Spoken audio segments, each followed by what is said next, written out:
Let us open our Bible on Psalms 97, verse 11. Praise the Lord.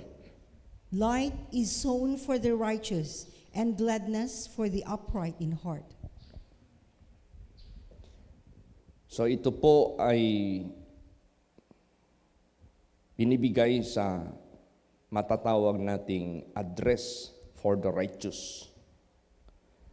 Sinabi po dito, light is sown for the righteous, and gladness is sown for the upright in heart.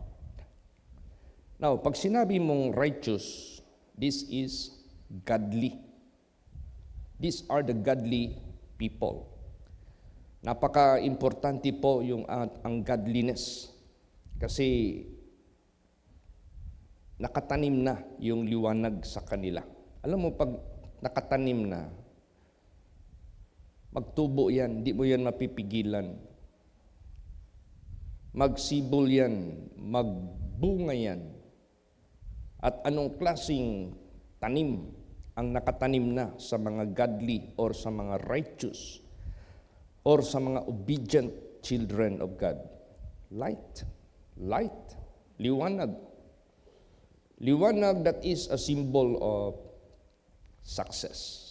Diba? Pag mayroong mga bata na makita natin masipag, nag-aaral ng husto, nagre-respect sa mga parents, obedient sa kanilang mga magulang. Di ba? Mayroong masasabi ang mga tao na nakakakita sa kanila. Maliwanag ang kinabukasan ng batang niyan.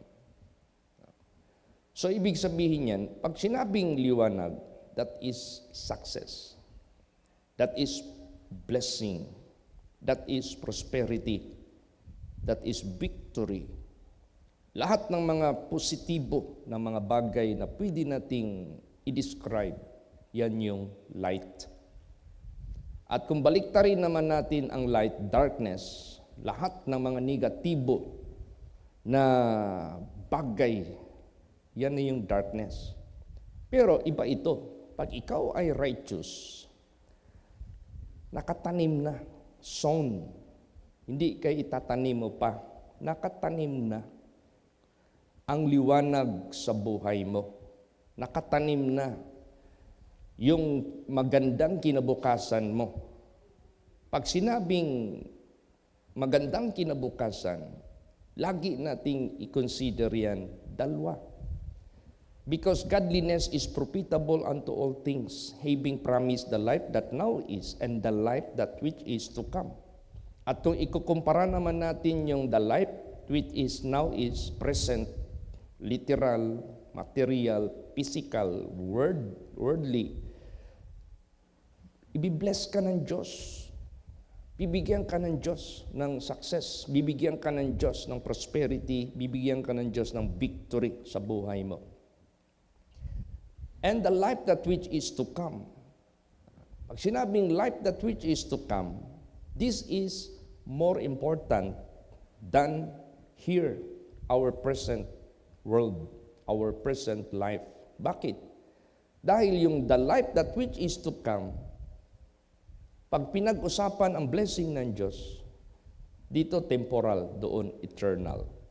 Pag pinag-usapan ang lifespan of our existence, dito so limited and so quick, doon is eternal, endless, forever. When it comes to riches, sa kayamanan naman, dito, iiwanan mo lang, doon, forever, eternal. So, itong righteous na nakatanim na ang liwanag, let us always bear in our mind, dalawa lagi ito, temporal and eternal. At meron pang advice sa buhay natin, look not on the things which are sin, but look on the things which are not sin. Lagi tayong nire-remind ng Diyos na huwag nating titikan ang mga bagay na nakikita, which is temporal. Doon natin titikan ang bagay na hindi nakikita, which is eternal. Ibig sabihin yan, don't put too much your expectation here on earth because in the first place, temporary. You're going to live it, temporary lang. But ang ating expectation na ating titikan, yung life that which is to come sa kabilang buhay or sa eternal matters. And gladness for the upright in heart. Gladness. Maging happy ka. Maging masaya ka sa buhay mo because God made it for you. Righteous ka eh. So basahin natin ang Psalms 18:28. Praise the Lord. For thou wilt light my candle. The Lord my God will enlighten my darkness. Yan. Iilawan niya ang ating kandel. Pag sinabing iilawan niya ang ating candle, that will serve as brightness. That will serve as matatawag nating joy and peace sa puso natin. Iilawan niya yan. What is the use of any candle na hindi naman nag-iilaw? That is useless. That is considerable as dead. Pero kung ang kandila inilawan ng ating Panginoong Diyos, that is life. That is joy. That is gladness. That is happiness. And God will enlighten my darkness. Hindi maiwasan sa buhay natin sa sanglibutang ito, may mga dumarating na mga challenges sa buhay. Ano yung mga challenges na yan? Temptation. Ano pa? Trials. Ano pa? Problema. Ano pa? Sakit. Ano pa? Persecution. Anything which is discomfort. Anything that is burdensome. Anything that is painful. Anything that will cause you to be stressed. That is darkness. Pero ang gagawin ng Diyos, if you are upright, if you are righteous, He will enlighten. Liliwanagin niya yan. Liliwanagan niya yan. May sakit ka, pagalingin niya. May problema ka, lutasin niya. May tukso, malampasan mo. May mga trials, ma-overcome mo. So lahat ng darkness na pwedeng darating sa buhay natin, i-enlighten niya ng Diyos. Liliwanagin niya ng Diyos. Unlike sa mga taong unrighteous, ungodly, pag may mga problema, yun na yung magpahamak sa kanila. Pag may mga sakit, yun na yung magpahamak sa kanila. Kung merong mga tukso, yun na yung magtulak sa kanila sa paggawa ng masama. Pag may mga trials, yun na yung magpapahina sa kanila. Yun na yung magpapalaglag sa kanila. Walang lumiliwanag sa darkness. Pero sa mga righteous, liliwanagin ng Diyos yung iyong mga darkness na parating sa buhay mo. Hindi sila magpakailan pa man maging prevailing sa buhay ng mga righteous. Kundi ang liwanag pa rin ang siyang magpiprevail. Victory, solution, healing, ma-overcome mo ang mga trials, ma-resist mo ang mga tukso. So, that is very important sa buhay po natin.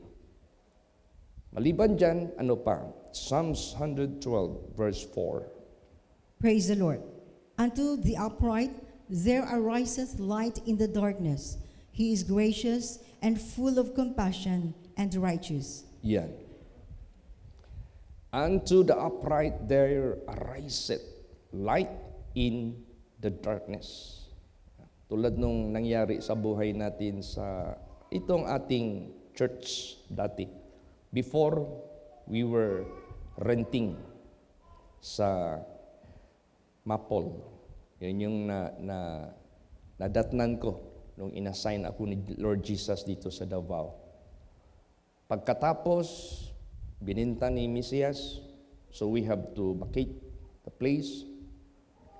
Dunya Luisa. Pagdating ng Dunya Luisa, ibebenta daw ng may-ari. We have to vacate the place. Someone donated 228 square meter. And that was my Tita Lydia. So, every problem, may mag-arise na light. Every problem, merong dating na solusyon. Pagdating naman natin dyan sa Matina, what was our problem? Makitid na ang mga daan doon. Maliit na ang ating place of worship. Maliit na ang ating accommodation. Nagtayo man tayo doon sa side banda ng multipurpose building. Hindi na rin maka-accommodate. So, problem. Pero merong liwanag nag-arise. Ito, God did provide. Praise the Lord. Pagkatapos, ang problema, malaki nga ang area, anong itatayo natin? Nabenta yung property. Naitayo natin ito by the grace of God. Ganon din, ang mga membro din natin na walang mga properties, by the grace of God, nag-arise sa kanila ang light na provide ito. Na provide ang property, na provide din ang pagtayo nila. So, lahat ng aspeto ng buhay ng mga righteous, walang problema na walang solusyon. Walang mga kabigatan sa buhay na hindi papagaanin ng Diyos. Kaya nga, unto the upright there ariseth light in the darkness. He is gracious and full of compassion and righteous. Pag ikaw ay pinagpala ng ating Panginoong Diyos, don't forget to be gracious. Don't forget to be full of compassion. Don't forget to remain righteous. Praise the Lord. Hindi kay meron nang nag-arise sa buhay mo na liwanag sa kahirapan mo. Ngayon, ang buhay mo naging covetous. Hindi ka na marunong tumulong, hindi ka na marunong maawa, wala ka ng compassion. Naghatid pa sa iyo ng kalikuan sa buhay mo. Pinasok mo ang mga bagay na dati ginagawa mo, iniiwasan mo nung maghihirap ka pa, iniiwasan mo ang lahat ng matter na ungodliness and righteousness. Pero nung nagkaroon ka na ng prosperity, nawala na yung righteousness mo. Pinasukan mo na yung worldliness, pinasukan mo na yung worldly pleasure, pinasukan mo na yung pamumuhay na makamundo. Wag. Hindi yan. Basta ang ating objective, once the so-called light arise in the darkness, you must remain gracious, you must remain full of compassion, you must remain righteous. Praise the Lord. Hindi kay pinagpala ka ng ating Panginoong Diyos, sumibol sa iyo ang pride of life. Pinagpala ka ng ating Panginoong Diyos, sumibol sa iyo yung ungodliness. Dapat hindi yan mangyari. So, still gracious ka, full of compassion ka, righteous ka pa rin. Ano pa? Anything na mga challenges darating sa buhay natin, we have the privilege to decree a thing. Anong decree? Sabihin mo lang. Basahin natin yan. Job 22:28. Praise the Lord. Thou shalt also decree a thing, and it shall be established unto thee, and the light shall shine upon thy ways. Yan. Imagine that. This is another kind of privilege sa mga anak ng Diyos. Sabihin mo lang. Bago nakabahay yung mga anak ng Diyos dito. Lumabas pa lang yan sa bibig nila eh. Pastor, magpa-pray ako, magpatayo kami ng bahay. Pastor, pa-pray kami, magtayo na kami ng bahay. Pastor, magbili na kami ng sasakyan. Decree. And it shall be established. Magkakaroon ng fulfillment, magkakaroon ng mamaterialize. Yan ang ibig sabihin yan. Itong area na ito, dinikri lang natin ito eh. Praise the Lord. Sinabi lang natin ito. Tapos lumapit tayo sa Diyos. Nag-reply ang Diyos sa atin na hinanda na niya yung ating malaking area. Pero, check Sabi ng Diyos, check yourself whether you are worthy or not. So, ibig sabihin yan, hindi basta-basta mag-decree lang tayo and it shall be established. You must search your heart. You must be worthy. Praise the Lord. Kaya nga sabi ni Jesus, hindi lahat tumatawag sa akin shall be answered. At sabi pa ni Lord Jesus, why do you ask me to do such things na gusto mo? And you are calling me and you do not obey what I say. So, dapat tayo, alam na natin ano ang protocol. Alam na natin ano ang proseso. You must be righteous. You must be upright. You must be obedient. You must be godly. Then, decree a thing. It shall be established 100%. And the light shall shine upon thy ways. No? Sa landas natin, merong liwanag na gumagabay sa atin. Merong liwanag na nag-guide sa atin sa kaligtasan. May liwanag na gumagabay sa atin sa katagumpayan. Kaya napaka-importante niyan. At maliban niyan, it is increasing, not decreasing. It is going upward way, not going downward way. Yan ang mainam dyan. Basahin natin. Proverbs 4:18. Praise the Lord. But the path of the just is as the shining light that shineth more and more unto the perfect day. Yan ang daan ng mga ganap o just, katulad sa isang ilaw na nagniningning o lumiliwanag, na lumiliwanag more and more. Ibig sabihin yan, there is no declination.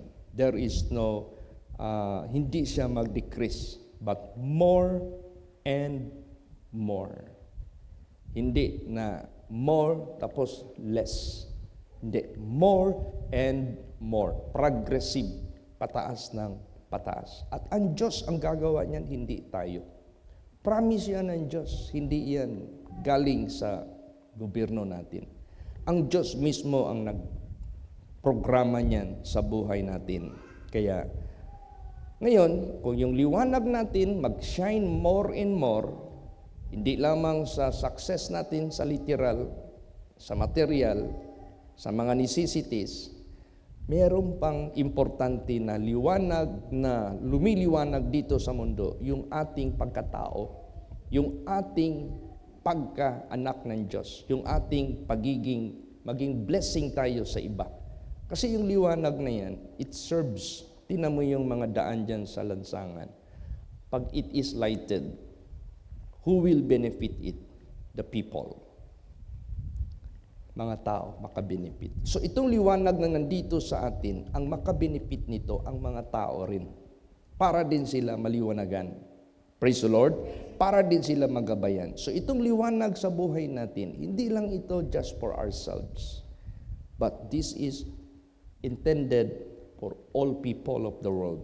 Para sila rin makakita ng liwanag through us. Para sila rin mabless through us.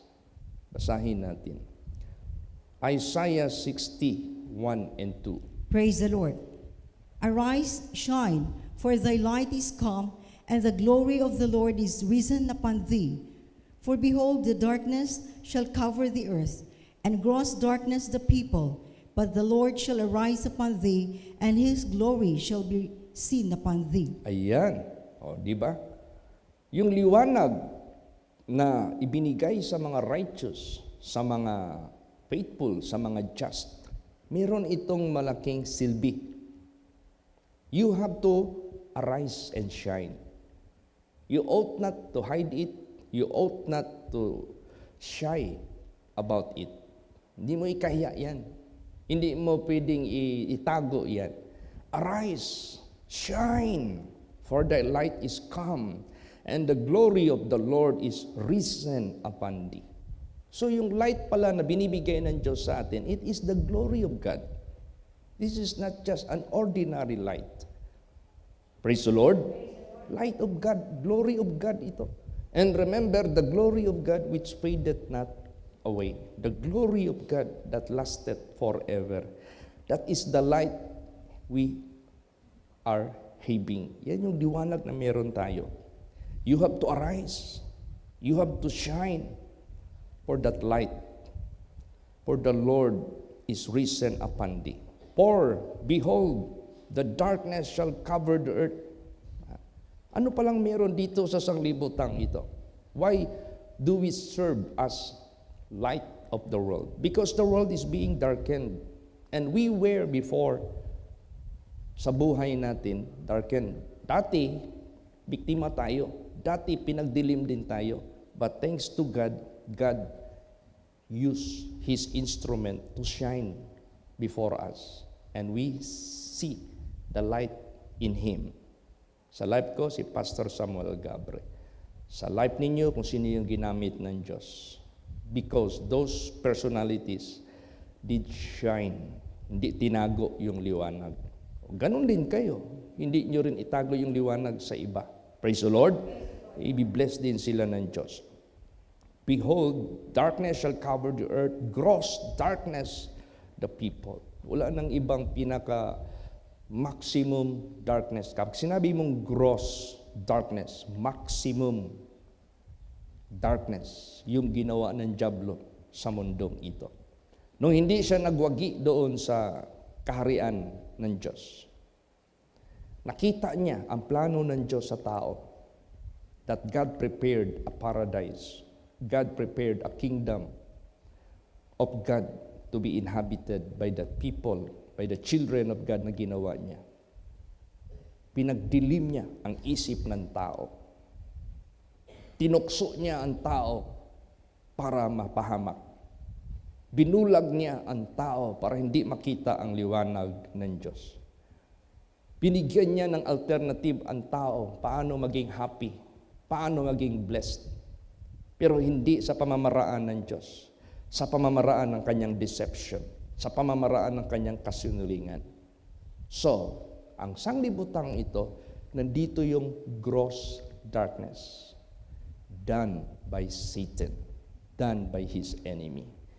Kaya, importante ka sa buhay mo pag nandiyan ka kay Jesus Christ kasi ilaw ka, liwanag ka sa sanglibutang ito na pinagdilim ng masamang espiritu. Praise the Lord.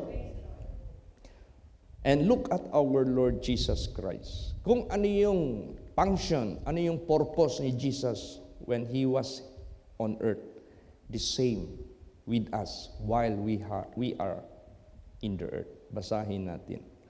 John 12:46. Praise the Lord. I am come a light unto the world, that whosoever believeth on me should not abide in darkness. Yan.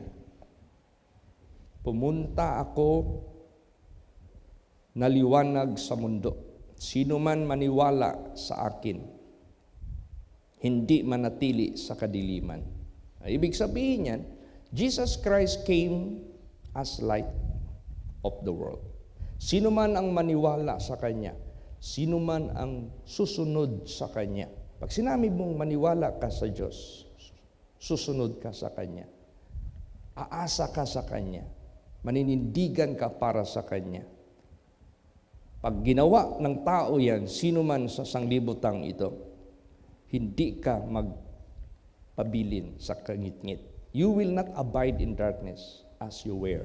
Kung sino ka noon nasa kadiliman, hindi ka mag-remain dyan. Kukunin ka ng ating Panginoong Diyos.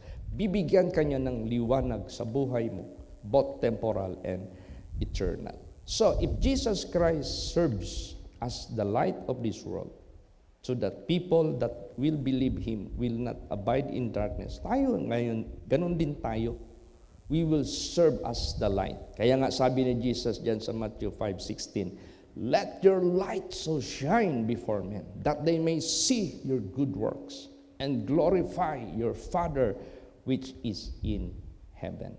Ang tayo noon, we are glorifying not God. We are glorifying Satan.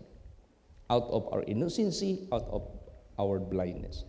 Pero pag ang liwanag dumating sa buhay natin, at dumating na nga, we are already no more glorifying Satan, but we are glorifying the Father. We are glorifying God which is in heaven. Yan din ang mangyayari sa mga tao pag sila'y maniwala sa liwanag na ating dinadala para sa kanila. And that light, no other than Jesus Christ. Praise the Lord. So, anong liwanag naman ang ating natatanaw doon sa kaharian ng Diyos? Basahin natin. Revelation 22 verse 5. Praise the Lord. And there shall be no night there, and they need no candle, neither light of the sun. For the Lord God giveth them light, and they shall reign forever and ever. Yan. Wala ng gabi doon. Pag sinabing wala ng gabi, hindi lang yan season, or hindi lang yan gabi na madilim. Pag sinabing wala ng gabi doon, wala ng kamatayan doon. Pag sinabing wala ng gabi doon, wala ng sakit. Pag sinabing wala ng gabi doon, wala ng kalumpayan. Pag sinabing wala ng gabi doon, anything na mako-consider natin na discomfort, yung iniiwasan natin, wala na lahat yan doon. At lalot na yung dilim. And they need no candle. Alam mo yung candle? Once you lighted it, it will start to what? To become shorter yung kanyang existence. Wala ng candle doon. Yung buhay natin, di katulad na candle dito, na paupos na. Doon, di na yan. The logic, the purpose of a candle is no longer applicable there because you will no longer going to finish. Hindi na matapos ka. Eternal yan. Neither light of the sun, hindi na kailangan ng mga araw o ng ano pa mang ilaw na ginawa ng Diyos. For the Lord God giveth them the light. Ang Diyos mismo ang nagbigay ng liwanag, and they shall reign forever and ever. Praise the Lord. So, ngayon, magtanim ka na ng liwanag. Magtanim ka na ng liwanag na sisibol sa buhay mo. So, you must be righteous. You must be just. At ano pang paraan magtanim tayo ng liwanag? Basa. Psalms 126, 5 and 6. Praise the Lord. They that sow in tears shall reap in joy. He that goeth forth and weepeth, bearing precious seed, shall doubtless come again with rejoicing, bringing his sheaves with him. Yan. Kaya sa buhay natin, magtanim ka ng mga luha, aani ka ng kaligayahan. Ibig sabihin yan, magtanim ka ng mga luha, it is not an easy life to be in Christ Jesus. Maraming mga pagsubok, maraming mga persecutions, maraming mga pagtitiis, but nevertheless, manatili ka lang dyan. Aani ka rin ng kagalakan. Nakatanim na yan sa iyo. He that goeth forth and weepeth, bearing precious seed, shall doubtless come again with rejoicing, bringing his sheaves with him. See? Huwag kang maggulumihan sa buhay mo. Minsan sabihin, ay kung kailan ako nagsunod kay Jesus, sunod-sunod yung pagsubok. Kung kailan ako sumunod kay Lord Jesus, yung pamilya ko nag-hate sa akin. Kung kailan ako sumunod kay Lord Jesus, yung mga co-workers ko, iba ang tingin sa akin. Kung kailan ako nag-serve kay Lord Jesus Christ, maraming umaaway sa akin. Normal lang yan. Praise the Lord. All that we live godly in Christ Jesus will suffer persecution, and that symbolizes tears. Pero hindi mo alam, you are sowing. Through that, you will reap joy. Maangkin mo yung Acts 16:31. Maligtas yung mga nagpipersecute sa iyo. Yung kahirapan mo, papalitan niya ng ating Panginoong Diyos ng kaluwagan. Yung mga hindi mo kayang naharap nung unang panahon, gagawin ng Diyos, bibigyan ka niya ng kakayahan. So, ibig sabihin yan, God will bring you to a better situation. Doubtless, walang pag-alinlangan. Babalik siya na may kagalakan. Dala na niya ang mga harvest niya. Kaya iyan, we are already harvesting the promises of God. Praise the Lord. So ano pa sa spiritual aspect natin? Last verse. Galatians 6:8. Praise the Lord.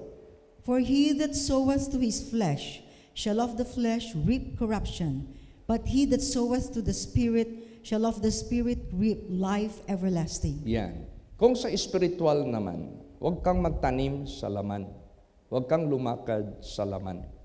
Magtanim ka sa Espiritu. Lumakad ka sa Espiritu. Ibig sabihin yan, do not follow after those who are walking in the flesh. Sino yun? Si Lucifer. Lahat ng mga nag-disobey sa Diyos. They do not walk after the Spirit. The Spirit that is God. Lumakad ka doon after the Spirit. Sinabi dito, but he that soweth to the Spirit shall of the Spirit reap life everlasting. So yan, ang gusto ng Diyos sa buhay natin. Magtanim tayo ng magtanim sa Espiritu. Huwag dyan sa laman. That is corruptible. Corruption, kumbaga pa, kapahamakan. So, pasalamat tayo sa ating Panginoong Diyos. Binibigyan niya tayo ng malinaw na pag-asa, malinaw na assurance of blessedness, malinaw na salvation sa ating patutunguhan sa final stage ng ating buhay. At sa temporary, hindi tayo pababayaan ng Diyos. He will do it for you. Aani ka ng kagalakan. Praise the Lord. Magsitayo po ang lahat. Let us all pray.